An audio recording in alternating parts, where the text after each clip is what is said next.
یعنی دف بجا کر وہ چمڑے کا ہوا کرتا تھا اور اس کے اوپر بغیر قواعد موسیقی کی رعایت کیے جو ہے وہ ہاتھ مارے جائیں اور اس انداز سے جو ہے وہ اعلان کیا جائے تو لوگوں کو پتہ لگ جاتا تھا کہ یہاں پر نکاح ہو رہا ہے۔ اور اب ہمارے ہاں جو عرف میں دف متعارف ہیں وہ بالکل ڈھول پر ہی ان کی کیفیت ہوتی ہے، ان کے ساتھ جھانجر بھی ہوتے ہیں، ان کی شرعن اجازت نہیں ہے۔ اچھا، اب اس کا کیا معنی ہے؟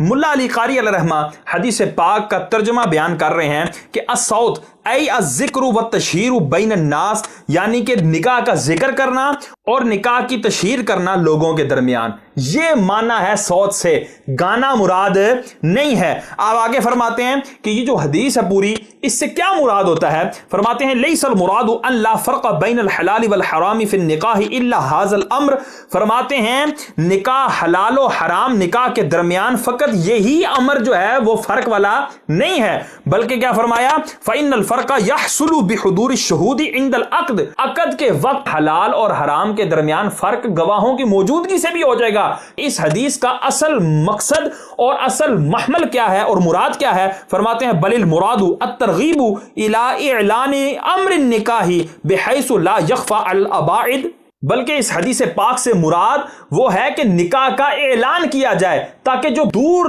دراز کے لوگ ہیں ان کو بھی معلوم ہو جائے کہ حضرت کا نکاح ہو چکا ہے۔ فرماتے ہیں فالسنۃ اعلان النکاح بالضرب الدف واصوات الحاضرین بالتہنیۃ او النغمۃ فی انشداد الشعر المباح، فرماتے ہیں کہ اب یا تو دف کے ذریعے تشہیر ہو جائے گی، اعلان ہو جائے گا، یا لوگوں کی مبارکباد کی آوازوں سے اس چیز سے جو ہے نا وہ اعلان ہو جائے گا۔ پھر ملا علی قاری رحمہ شرح السنہ للبغوی، امام بغوی علیہ رحمہ متوفہ 516 ہجری، آپ کا قول بیان کر رہے ہیں کہ آپ فرماتے ہیں اس حدیث پاک کا معنی اعلان النکاح و اضطراب الصوت به والذکر فی الناس، نکاح کا اعلان کرنا اور آوازوں کو پھیلانا اور لوگوں میں نکاح کا ذکر کرنا، یہ مراد ہے۔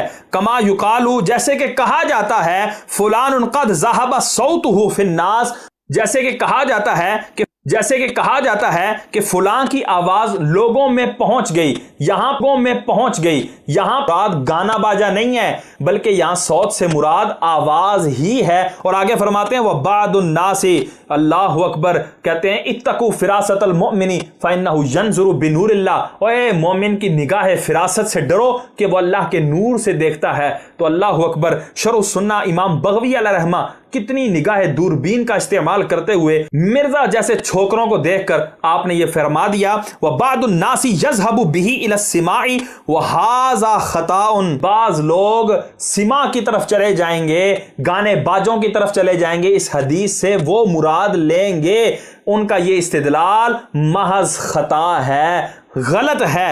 یعنی سماع المتعارفہ بین الناس الان، یعنی وہ سماع جو ہمارے ہاں لوگوں میں متعارف ہے۔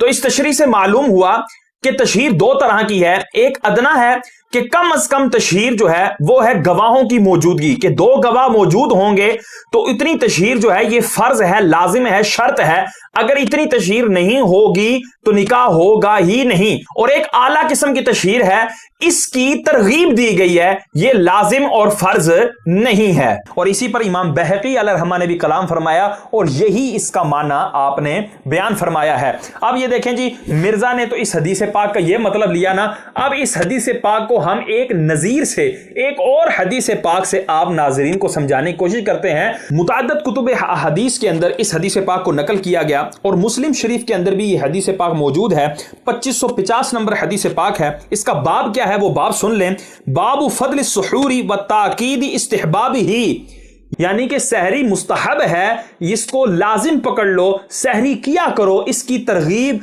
تاکید کے بارے میں باب ہے، سحری لازم نہیں ہے، فرض واجب نہیں ہے۔ اب حدیث پاک سنو، اس حدیث پاک کو بھی اپنے مد نظر رکھو اور اس حدیث پاک کو بھی مد نظر رکھو۔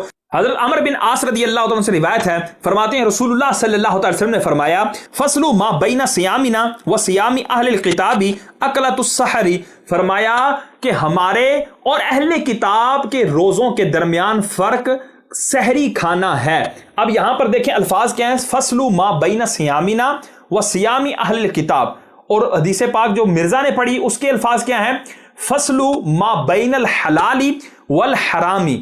اب یہاں دو چیزیں ہیں، ہمارے روزے اور ادھر ہے حلال نکاح، ادھر ہے اہل کتاب کے روزے اور ادھر ہے حرام نکاح، ان کے درمیان فرق کیا ہے؟ ادھر نکاحوں کے درمیان فرق یہ ہے الصوت والدف فی النکاح، آواز ہے اور نکاح میں دف بجانا ہے، اور یہاں پر کیا ہے؟ اکلت السحری، سحری کا کھانا، تو سحری کا کھانا یہاں پر لازم نہیں ہے۔ اب سوال ہوتا ہے کہ کوئی شخص سحری نہ کھائے تو کیا سحری نہ کھانے کی وجہ سے معاذ اللہ وہ اہل کتاب بن جائے گا، وہ عیسائی اور یہودی ہو جائے گا؟ اگر مرزا صاحب کا معنی لیا جائے تو یہاں معنی یہ ہونا چاہیے کہ جو سحری نہ کھائے وہ یہودی ہو جائے گا، نصرانی ہو جائے گا۔ اور مرزا صاحب دل پر ہاتھ رکھ کر بتائیں کتنی سحریاں انہوں نے چھوڑی ہوں گی، کتنی سحریاں ان سے چھوٹ گئی ہوں گی، آنکھ ان کی فجر کے ٹائم کھلی ہوگی، اس اعتبار سے یہ یہودی بھی ہو گئے اور نصرانی بھی ہو گئے معاذ اللہ۔ اور اگر یہ معنی نہیں ہے تو پھر لامحالہ طور پر تمہیں اسی معنی کی طرف آنا ہوگا جو امت کے بڑے بڑے ائمہ نے معنی لیا، اور وہ معنی یہ ہے کہ یہاں پر حضور ترغیب ارشاد فرما رہے ہیں تو جس طرح یہ سحری کھانا اس روزے کے ہونے کے لیے، صحیح ہونے کے لیے لازم نہیں ہے، اسی طرح یہ تشہیر اس انداز سے کہ ساروں کو پتہ لگ جائے، اسی طرح دف بجانا یہ لازم نہیں ہے۔ اب دیکھیں جی، جو مرزا صاحب کے سامنے زبیر علی زئی کی کتاب پڑھی ہوتی ہے، اس کا ترجمہ بھی لکھا ہوا ہے، اس میں تشریح بھی ہوتی ہے، یہ بندہ وہ بھی نہیں پڑھ سکتا۔ میں تو ابھی کہہ رہا تھا نا عربی نہیں آتی، او یار اس کو عربی بھی نہیں آتی، اس کو اردو بھی صحیح پڑھنے نہیں آتی، بلکہ اس کو کہیں گے کہ یہ اس کی بدنیتی ہے اور یہ اس کے گندے استدلالات ہیں کہ جو یہ گائے بگائے ذکر کرتا ہی رہتا ہے۔ اب یہاں پر دیکھیں آپ، اسی حدیث پاک کو نقل کرنے کے بعد اس کا ترجمہ یہ کر رہے ہیں، آپ صلی اللہ علیہ وسلم نے فرمایا نکاح کے موقع پر نکاح کی تشہیر اور دف بجانا نکاح حلال اور حرام میں فرق کرتا ہے۔ یہاں پر اس نے صوت کا معنی تشہیر کیا ہے جو کہ ملا علی قاری علیہ رحمہ نے کیا ہے، اور اس کے اپنی ویڈیو کے اندر جو سکرین شاٹ لگا ہوا تھا اس کے اندر بھی لفظ تشہیر کے موجود تھے۔ اور جو دوسری اس نے حدیث پاک پڑھی کہ حضرت عائشہ صدیقہ طیبہ طاہرہ رضی اللہ تعالی عنہا سے حضور سرور کونین صلی اللہ تعالی وسلم نے فرمایا کیا تم نے وہ گانے والیاں ان کے ساتھ نہیں بھیجی معاذ اللہ، اور یہاں سے بھی گانے پر استدلال کر رہا تھا، جبکہ اگر یہ اسی سے نیچے والی حدیث زبیر علی زئی کا ترجمہ ہی پڑھ لیتا نا۔ عائشہ بیان کرتی ہیں میرے پاس انصار کی ایک لڑکی تھی، میں نے اس کی شادی کر دی تو رسول اللہ صلی اللہ تعالی وسلم نے فرمایا عائشہ تم اشعار کا انتظام کیوں نہیں کرتی، کیونکہ انصار کا یہ قبیلہ اشعار پسند کرتا ہے۔ یہاں پر اس نے گانے کا ترجمہ نہیں کیا، زبیر علی زئی کو پتا تھا کہ گانا ہمارے ہاں مذموم چیز کو کہا جاتا ہے، ایک مردود اور ایک غیر شرعی چیز کو کہا جاتا ہے۔ اس نے یہاں پر الفاظ کہے کہ اشعار کا انتظام کیوں نہیں کیا، اشعار پڑھنے والیوں کا انتظام کیوں نہیں کیا؟ تو اشعار پڑھنا اور چیز ہے اور گانے گانا یہ اور چیز ہے۔ مرزا دجل فریبی سے کام نہ لو۔